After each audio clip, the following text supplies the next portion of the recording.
Hi అండి, నమస్తే. ఈరోజు నేను బెండకాయతో పకోడీ నేను ఇంట్లో ఎలా తయారు చేసుకుంటానో చేసి చూపిస్తున్నానండి. మీకు అందరికీ నచ్చితే తయారు చేసుకోండి. బెండకాయలు నిలువుగా ఒక బెండకాయని 8 ముక్కలు చేసుకోండి. ఈ 8 ముక్కలు చేసుకున్న తర్వాత ఏమేమి కలపాలో చూపిస్తాను. కొద్దిగా శనగపిండి అంటే 2-3 స్పూన్లు, మరి ఎక్కువైనా పకోడీ మరీ ఎక్కువైపోతుంది కాబట్టి ఒక 2-3 స్పూన్లు శనగపిండి, ఒక 2 స్పూన్లు వరిపిండి అండి. ఇది కొద్దిగా ఏంటంటే గట్టిగా ఉండడానికి, కొద్దిగా కరకరలాడడానికి, ఎందుకంటే శనగపిండి మెత్తగా అయిపోతుంది కదా. కొద్దిగా కారము,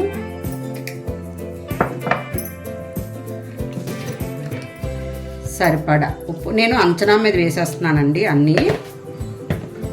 కొద్దిగా గరం మసాలా పొడి అండి, ఇది నేను ఇంట్లో తయారు చేసుకున్న పొడి. కొద్దిగా అండి,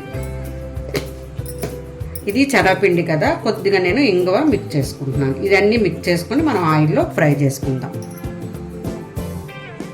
దీన్ని ఇప్పుడు ఇలా కలుపుకోవాలండి, మరీ పలచగా కలుపుకోకూడదు. వాటర్ అవసరమైతేనే కొద్దిగా వేసి కలుపుకోవాలి.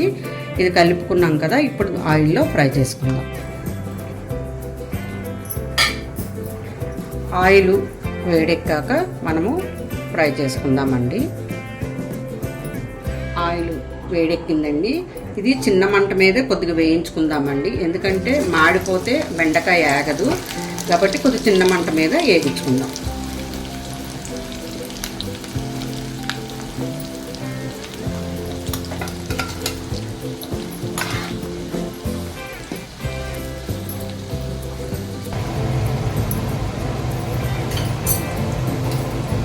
చూడండి, వేగిపోయినాయి. తీసేద్దాము ఒక బౌల్లోకి. ఇవి ఇలాగ మనకి సౌండ్ వస్తాయండి, ఇలాగా అది వేగినట్టు తెలిసిపోతుంది. వేగాక తీసేసుకుందాము. వేడివేడి పకోడీ రెడీ అయిపోయిందండి, బెండకాయ పకోడీ. ఇది చాలా ఈజీగా అయిపోతుంది, చాలా టేస్టీగా ఉంటుంది.